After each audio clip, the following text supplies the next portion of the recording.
Hi everyone, I'm Dead Knight, and this is our next session of In It to Win It. Today we're going to be talking about the new core set. Is it good for the game? Are the cards good? And where are we going from here? What is Blizzard thinking? How's this all going to work? So first question is, are the cards actually good? Are any of them going to see play? Some of these cards are very familiar, cards like Wild Growth and Innervate that have been staples in Druid, and other classes have similar cards like this, so I think we're going to see at least some cards getting some play. There's been some studies about whether or not a player can make a whole deck out of just core set cards and be competitive, and of course the answer is no. There isn't any set where you can do that. You couldn't do that in Classic, you can't do it now. Are you a little bit closer? Maybe, since some of the cards got some fine tuning, but it's not really something you want to do. It's not something anyone really needs to do. So that shouldn't be the metric that we measure the core set. What we should measure it by is, are any of these cards going to see play? Are they going to help your deck? Does it give you a strategy around which to base your deck, especially if you're a new player? The answer to all those things is yes. So that's a really exciting thing for new players. The most exciting thing though is that all of these cards are free. So every year we're going to get core set updated, and every year we get them for free. That is fantastic for the game. Not just for free to play players, but also for hardcore players like myself. I've been playing since 2014 and I still don't have every card from the original Classic set. And I disenchanted some, to be fair, but nonetheless, it takes a long time to build that collection, a lot of packs. If you buy Classic packs, that's money that you're not spending buying the new sets, which tend to have higher cards because of power creep, and it's not really a good investment to buy Classic packs. So if you're not going to buy Classic packs, you find yourself at a disadvantage until now. Now that everything's for free, players are going to have a more level playing field at which to build the base of their deck. That's a great thing for the game. But what about the idea of just a core set that's not evergreen but rotates and keeps up with the game? Is that a good idea?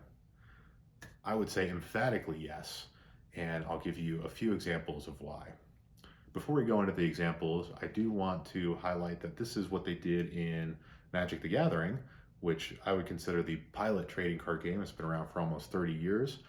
They have a core set that comes out every year, and the difference there is you have to pay for all those cards. So, every year you're going to get in the 300 card core set, maybe a dozen cards that are playable, maybe 2 dozen. And you have to buy packs or buy the individual cards in order to get those cards to make them playable. And that's pretty expensive. So updating that every year and making you pay, not so great. What Blizzard's doing, updating every year and for free, fantastic for the game. So let's get into some examples about why the core set is better than the situation that we had before. The first example I'm going to give is the ability to fine-tune some cards and revisit some old strategies that came out in development and just didn't really go as planned. So the first card I'm going to get into there is Lock and Load. Lock and Load is a hunter card that was released years ago, costs 2 mana, and on the turn you play it, every time you cast a spell, you get a random hunter card added to your hand. So the value ceiling on this is really high, especially because there are some cheap, useful hunter removal spells that can help you control the board, and you could potentially have huge board swings with this card. But at 2 mana, it didn't see a lot of action, because if you didn't have a handful of hunter spells all ready to play, you risk getting some high mana beasts, you risk getting a whole bunch of cards that aren't even triggering Lock and Load, you risk getting secrets that are already on the board that you can't cast. So there's a lot of downside to this, even though there's a really high ceiling, and the card never took off. Now that this card is back in the core set, they had the chance to tweak this, bring it back and give it another go. This time at 1 mana, which is considerably less downside. So even if you only get 2 cards out of Lock and Load, you have a 1 mana card, add 2 random hunter cards to your hand. That by itself is pretty good. You can't count on it for a huge board swing or count on it to win you the game, but you can count on it for some serious value at almost no downside. So Lock and Load now at 1 mana might see play, and the core set allows us to come back to this card, which overall has a good design. It just didn't quite fit in when it was first made. It was a little too expensive. Now we can readjust it and give it another chance. really like that for the game. The second example is one that is near and dear to my heart because it's a deck that I've hit Legend with in Wild, and it is King's Bane Rogue. Anyone who has played King's Bane in Wild knows that it is a very viable deck and one of the strongest decks out there now with the introduction of Nitro Boost Poison and some other tools. But where did King's Bane Rogue begin, and how does that tell us about the core set?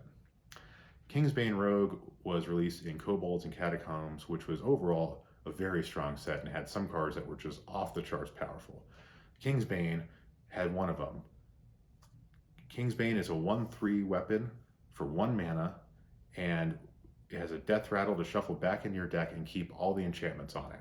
So with King's Bane, you have an endless weapon that is constantly buffed. All you need is ways to buff it and ways to get it back in your hand. And when Kobolds and Catacombs came out, there was very little of both. So you had one card, Cavern Shiny Finder, a 3/1 for 2 that draws a weapon from your deck. So that was your go-to tutor to pull the King's Bane out of your deck. So you had 2 copies of that bad boy and hopefully draw some cards and get lucky. What are you going to put on King's Bane? Well, in Standard, you didn't have that many options. Deadly Poison is always going to be there for you. And then you had a couple pirates, like the Cutthroat, that combos to add 1 attack to your weapon. You got the 2 mana 2/2 that adds 1 attack to your weapon, and not a whole lot else. So you couldn't really buff it so well when it first came out, and it was really hard to draw it. Now, over the course of the next 4 months, 8 months, 12 months that it was in Standard, when we had new cards being added to the pool in new sets, we got lots of tools for King's Bane. Most importantly was Raiding Party. Raiding Party was a 3 mana card that could add 2 pirates to your hand and combo to draw your weapon as well. So not only are you pulling your King's Bane, but you're pulling a bunch of support to go with it, like Dread Corsair, which is going to be free with King's Bane, like Buccaneer in Wild, where you can immediately play Buccaneer and buff your King's Bane. So lots of support came out over the course of a year, of 16 months. And then by the time it came around to the last 4 months of it being in Standard, it was very powerful and led to some of the support cards getting nerfed. So in Wild now, that's great because there's all this support. But in Standard, that is really frustrating to have this potentially very powerful tool just outside of your grasp, but just outside of being competitive because the cards aren't there yet. Core Set gives us the chance to fix that, because every year, if Blizzard wants to introduce a new mechanic or reintroduce an old mechanic, they can bring back a whole flush of cards at once and have the deck be viable right away. So you don't have to wait all this time for cards to trickle out, which I think is really strong for the game and gives us a chance to play with some new mechanics, some new styles, reinvigorate some old styles, and then if they end up being too powerful, instead of having this sudden nerf at the end, like nerfing Preparation to get around Raiding Party or nerfing Leeching Poison to get around King's Bane, you can just remove that whole set from the pool and try something else next year. I really love that idea. It really gives us a chance to see some of these cards shine. And the final example is another one where things don't go so well, and that is Freeze Shaman. The unmitigated disaster that was Freeze Shaman. If any of you don't remember what Freeze Shaman was, it's because it was terrible and nobody played it. The Freeze Shaman cards all came out around the Knights of the Frozen Throne. They all came out around Knights of the Frozen Throne. They all came out in Knights of the Frozen Throne, which was the middle set in an expansion. So you're going to have these cards in the pool for 20 months. And you should expect them to be a mechanic that they're going to build around that's going to see some play. And the centerpiece of this was a legendary called Murabi. It's a 4/4 for 6 mana, and whenever a minion is frozen, you get to add a copy of that to your hand, except you can't add Murabi back to your hand and go infinite with that. And to support Murabi, in the same set, we got several cards from Shaman that allowed you to freeze cards.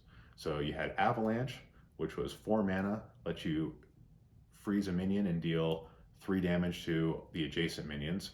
You had Cryostasis, freeze a minion and give it +3/+3, so you could potentially freeze your own guy with that. You had Voodoo Hexer, which is a 2/7 for 5 taunt that froze any minion that it damaged. And you had Burlock, which is a 2/2 for 2 Murloc that could freeze a minion. So lots of ways to freeze with Shaman. And the problem is nobody ever used them because there was just no way to make it work.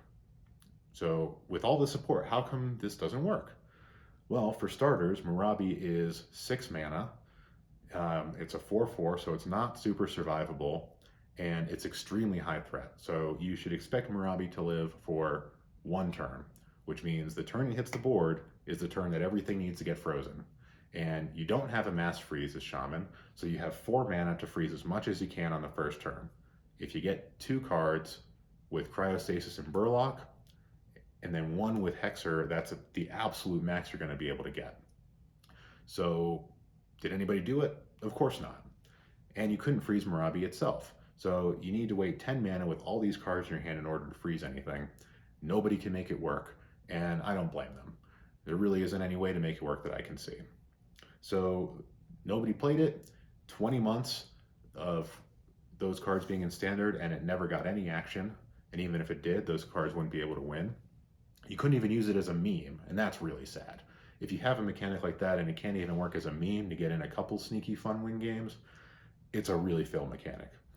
So what did that mean for players?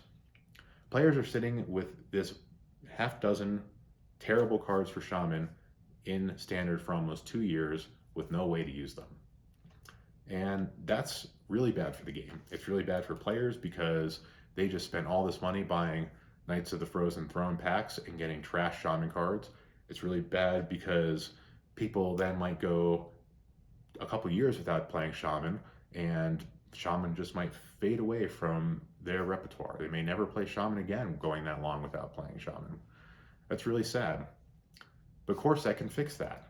Because if you wanted to bring Core Set back, bring back Freeze Shaman and Core Set, you can do it in new and exciting ways. For example, you can reprint Marabi and make it a 2/1 for 2, or a 2/4 for 3, or a 2/5 for 3. So you can significantly reduce the cost of Marabi, and at the same time, you can bring in 4 or 5 support mechanics for this that are cheaper, while providing some other freeze options in the core set from neutral cards, for example.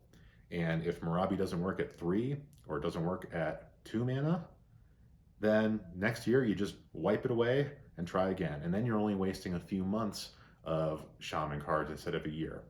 But that flexibility to tweak the cards, to reintroduce them and then pull them back if it doesn't work, that flexibility will help prevent the absolute nightmare that Frozen Shaman was, and overall create a better game for players where they have to waste less money and play fewer fun games with bad classes. So what do you think about the core set? I think it's a great direction the game's heading, and we should be excited to see where it goes. I can't wait to see what next year's cards are. This year, we're going to talk about some of the cards for each individual class. I'll give you my favorite, my least favorite, and honorable mention for every class in future videos. But leave some comments below, respectfully, about what you think of the core set, what you think of these videos, and what you want to talk about next.